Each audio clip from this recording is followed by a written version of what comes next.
बच्चों मैं आप लोगों को नॉट फॉर प्रॉफिट ऑर्गेनाइजेशन में ट्रीटमेंट ऑफ कंज्यूमर आइटम्स सिखाने जा रहा हूँ। कंज्यूमर आइटम्स का एग्जांपल होता है stationery, medicines, sports material, postage, ये सब वगैरह। और हमें जो है वो कितने कंज्यूमर आइटम्स एक गिवन ईयर के अंदर कंज्यूम्ड हुए हैं जिन्हें हमें एक्सपेंडिचर साइड में शो करना होगा, वो निकालने के लिए ये फॉलोइंग फॉर्मूला फॉलो करना होता है। ठीक है बच्चों, देखिए इसकी शुरुआत करनी होती है amount paid during the year से। जो इतना भी आपने अमाउंट पे किया होगा फॉर दीज कंज्यूमर आइटम्स, ये आपको रेसिडेंट पेमेंट अकाउंट में पेमेंट साइड मिलेगा। उसमें आपको क्लोजिंग क्रेडिटर्स प्लस करने हैं, ओपनिंग एडवांस प्लस करना है और इनके अपोजिट्स माइनस कर देने हैं। यानी अगर आप क्लोजिंग क्रेडिटर प्लस कर रहे हैं तो ओपनिंग क्रेडिटर माइनस करेंगे, ओपनिंग एडवांस प्लस कर रहे हैं तो क्लोजिंग एडवांस माइनस करेंगे। इससे आपकी क्रेडिट परचेज निकल आएगी इन कंज्यूमर आइटम्स की। अगर कोई कैश परचेज है तो वो प्लस कर दीजिएगा, नहीं तो क्रेडिट परचेज ही आपकी टोटल परचेज होगी। इसके अलावा अगर कोई आपने सेल करा है कंज्यूमर आइटम्स का तो उसकी बुक वैल्यू को माइनस करिएगा, सेलिंग प्राइस को नहीं। ठीक है बच्चों, उससे आपका नेट परचेजेस आ जाएगा। फिर आपको opening stock of consumer items plus करना है और closing stock of consumable items minus करना है। इससे आपका consumer items which is consume during the year वो निकल आएगा, जिसे आप अपने इनकम एंड एक्सपेंडिचर अकाउंट में एक्सपेंडिचर साइड शो कर देंगे। क्लियर बच्चों? फॉर्मूला मैं दोबारा से बता देता हूँ बच्चों। आपको शुरुआत करनी है amount paid for consumer items during the year. वो कंज्यूमेबल आइटम स्टेशनरी भी हो सकता है, मेडिसिन भी हो सकता है, स्पोर्ट्स मटेरियल भी हो सकता है। ठीक है बच्चों, फिर आपको क्रेडिटर्स और एडवांस का ट्रीटमेंट करना है। क्रेडिटर में क्लोजिंग क्रेडिटर प्लस करने हैं, ओपनिंग क्रेडिटर्स माइनस, एडवांस में ओपनिंग एडवांस प्लस करना है और क्लोजिंग एडवांस माइनस। इससे आपका credit purchase of consumer items निकल आएगा। अगर कोई कैश परचेज है तो वो भी प्लस कर दीजिएगा, अगर कोई सेल है तो उसकी बुक वैल्यू माइनस कर दीजिएगा। ये दोनों ही बहुत रेयर होते हैं, ध्यान रखिएगा बच्चों। कैश परचेज और सेल दोनों रेयर ही मिलेंगे आपको, लेकिन अगर होंगे तो उन्हें क्रेडिट परचेज में प्लस और माइनस कर दीजिएगा। ठीक है बच्चों, नहीं तो क्रेडिट परचेज ही आपकी नेट परचेज होगी। और जब एक बार आपका नेट परचेजेज आ जाएगा तो उसमें आपको ओपनिंग स्टॉक प्लस करना है और क्लोजिंग स्टॉक माइनस करना होता है। क्लियर बच्चों? अब मैंने यहाँ पे साथ साथ ये भी बता रखा है कि इनको शो कहाँ कहाँ किया जाता है। तो जो amount paid during the year होता है वो रेसिडेंट पेमेंट अकाउंट की पेमेंट साइड में मिलेगा आपको।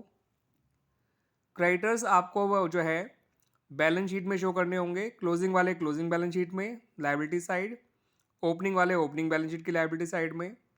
Same for advance, opening advance opening की एसेट साइड में, ओपनिंग बैलेंस शीट की, closing advance closing balance sheet की एसेट साइड में। कैश परचेज आपको रेसिडेंट पेमेंट अकाउंट में दे रखा होगा। अगर कोई सेल हुई होगी तो रेसिडेंट पेमेंट अकाउंट की रिसिट साइड में होगा, परचेज पेमेंट साइड में होगा, ध्यान रखिएगा बच्चों। ओपनिंग स्टॉक और क्लोजिंग स्टॉक दोनों बैलेंस शीट में ही आया करते हैं, ओपनिंग वाला ओपनिंग बैलेंस शीट में और क्लोजिंग वाला क्लोजिंग बैलेंस शीट में। और जो स्टेशनरी कंज्यूम्ड हुई है वो आपको इनकम एंड एक्सपेंडिचर अकाउंट में डेबिट साइड यानी एक्सपेंडिचर साइड में शो करना होगा। और जो सेल आपने किया है उस सेल पे होने वाला गेन होगा तो इसे इनकम साइड में शो करेंगे, और अगर लॉस होगा तो इसे एक्सपेंडिचर में शो करेंगे। क्लियर बच्चों? ये मैंने कंप्लीट स्टेटमेंट दे दिया है, स्टेटमेंट को ध्यान रखिएगा। मैं ये नहीं कह रहा कि हर एक क्वेश्चन में सारी चीज़ें ही मिलेंगी, बट मैक्सिमम चीज़ें जो हो सकती हैं वो मैंने इसमें बता दी हैं आपको। ठीक है बच्चों, इस फॉर्मेट को दिमाग में बैठा लीजिए, बड़ा आसान सा फॉर्मेट है। एक और ऑल्टरनेटिव तरीका भी होता है अकाउंट बना के शो करने का, मैं उसको अपने अगले वीडियो में ज़रूर दिखाऊंगा बच्चों आप लोगों को।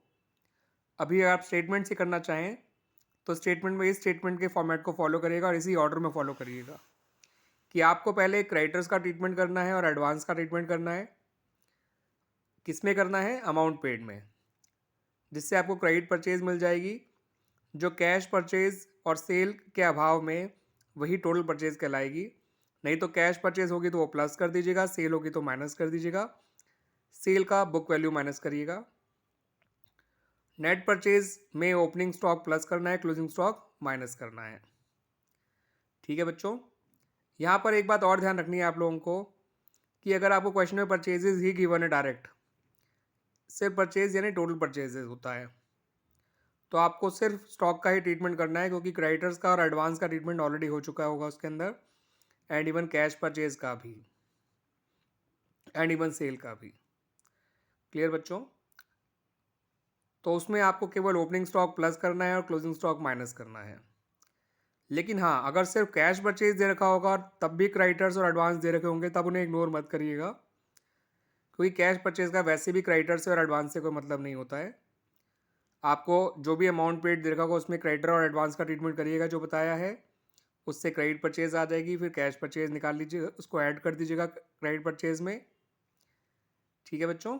लेकिन अगर टोटल परचेज दे रखी है तो अगर आपको क्रेडिटर्स दे भी रखे होंगे, एडवांस दे भी रखा होगा, तो उसे इग्नोर कर दीजिएगा, क्योंकि टोटल परचेज के अंदर क्रेडिटर्स का ट्रीटमेंट ऑलरेडी हो चुका होता है, वो ऑलरेडी एडजस्ट हो चुके होते हैं। क्लियर बात बच्चों? ये फॉर्मेट जो है बहुत आसान सा फॉर्मेट है। ठीक है बच्चों? और आप चाहें तो इसका स्क्रीनशॉट भी ले सकते हैं, ये आपके काम भी आएगा, और इसको चाहें तो देख देख के आप खुद नोट डाउन भी कर लीजिएगा, इससे आपको याद भी हो जाएगा। मैंने साथ साथ ये भी बता दिया है कि ये चीज़ें कहाँ कहाँ आया करती हैं बच्चों, और ये कंज्यूम क्यों निकालना होता है वो भी आपको बता दूं जरा। देखिए क्या होता है कि इनकम एंड एक्सपेंडिचर अकाउंट जो होता है वो अक्रूवल कंसेप्ट के हिसाब से बनाया जाता है।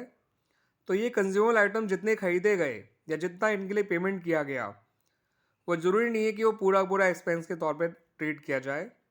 एक्सपेंस के तौर पे वही कंज्यूमर आइटम्स ट्रीट किए जाते हैं जो एक गिवन अकाउंटिंग ईयर में कंज्यूम्ड हो गए हैं या यूज्ड हो गए हैं।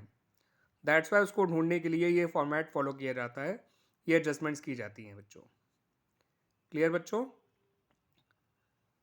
तो उम्मीद करता हूँ कि आपको ये स्टेटमेंट अच्छे से समझ में आया होगा। इसे मैं अकाउंट के थ्रू भी आपको बनाना सिखाऊंगा, ठीक है, जिसमें creditors account and stock account बनाया जाता है। उसके ज़रिए भी हम निकाल सकते हैं कि कितना कंज्यूमर आइटम्स कंज्यूम्ड हुआ है during the given accounting year.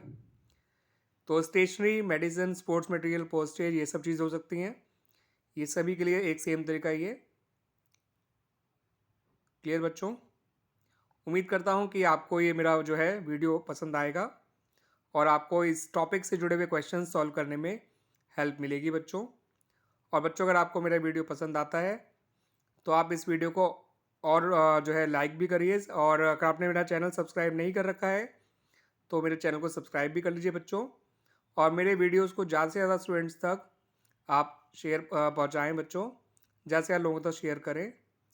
ये मुझे फर्दर एनकरेजमेंट देगा ताकि मैं और इस तरह के अच्छे वीडियोस और बना सकूं आगे के लिए भी। थैंक यू बच्चों।